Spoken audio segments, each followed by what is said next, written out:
नमस्कार। आज बात करते हैं भारत के सुप्रीम कोर्ट की, हमारे देश की सबसे ऊंची न्यायिक संस्था और हमारे संविधान के सबसे बड़े रक्षक की। चलिए इसके बारे में थोड़ा और जानते हैं। तो इस सफर की शुरुआत एक बहुत ही दमदार बात से करते हैं। ये बात कही थी डॉक्टर B.R. अम्बेडकर ने। उन्होंने सुप्रीम कोर्ट को पता है क्या कहा? संविधान की आत्मा और हृदय। क्यों? क्योंकि यही वो जगह है जो हमारे फंडामेंटल राइट्स यानी मौलिक अधिकारों की रक्षा करती है। सोचिए, बस एक लाइन में कितनी बड़ी बात कह दी गई है। तो पहला सेक्शन है संविधान का प्रहरी। देखिए, सुप्रीम कोर्ट का जो सबसे पहला और सबसे जरूरी काम है ना, वो है हमारे संविधान की रक्षा करना। मतलब ये एक तरह से न्याय की आखिरी उम्मीद है और इसीलिए इसे संविधान का प्रहरी या द कॉन्स्टिट्यूशन सेंटिनल भी कहा जाता है।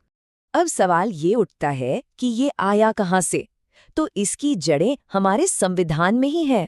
संविधान के पार्ट 5 में आर्टिकल्स 124 से लेकर 147 तक यही वो आर्टिकल्स हैं जो इसकी नींव रखते हैं।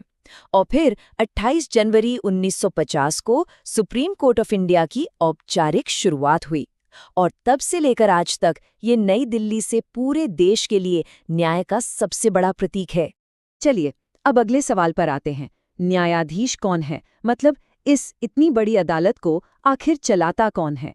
आइए जरा समझते हैं कि इसके जज कौन होते हैं और उन्हें चुना कैसे जाता है।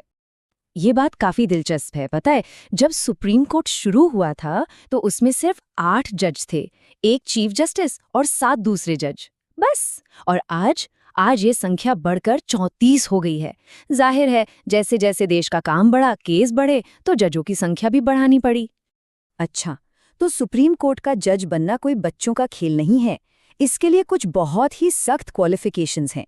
पहली बात तो भारत का नागरिक होना जरूरी है। फिर कानून के फील्ड में जबरदस्त अनुभव चाहिए, जैसे कम से कम 5 साल तक किसी हाई कोर्ट में जज रहे हों या फिर कम से कम 10 साल तक किसी हाई कोर्ट में वकील रहे हों।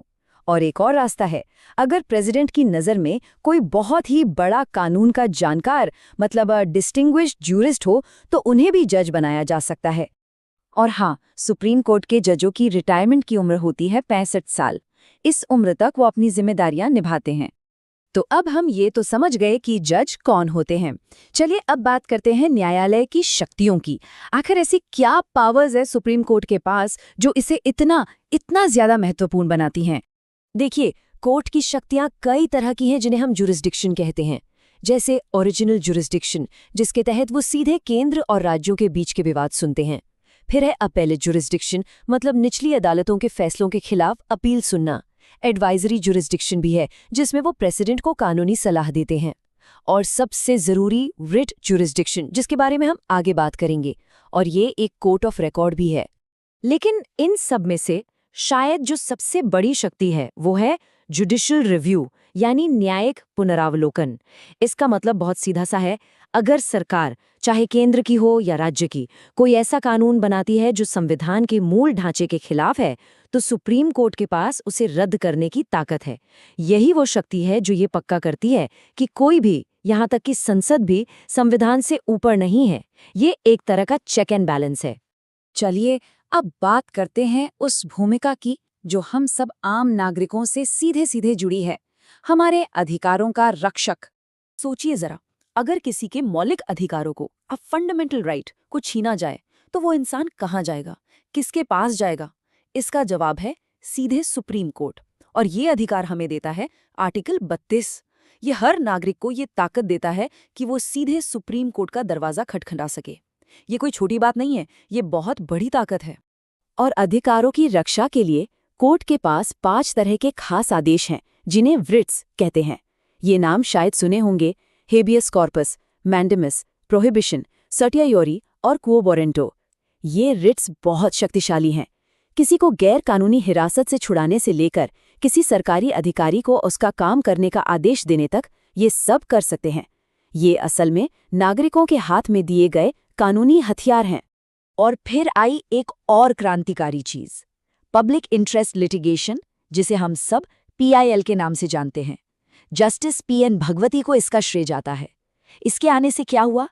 अदालत के दरवाजे हर उस इंसान के लिए खुल गए जो समाज के किसी बड़े मुद्दे के लिए, जनता के हित के लिए लड़ना चाहता है।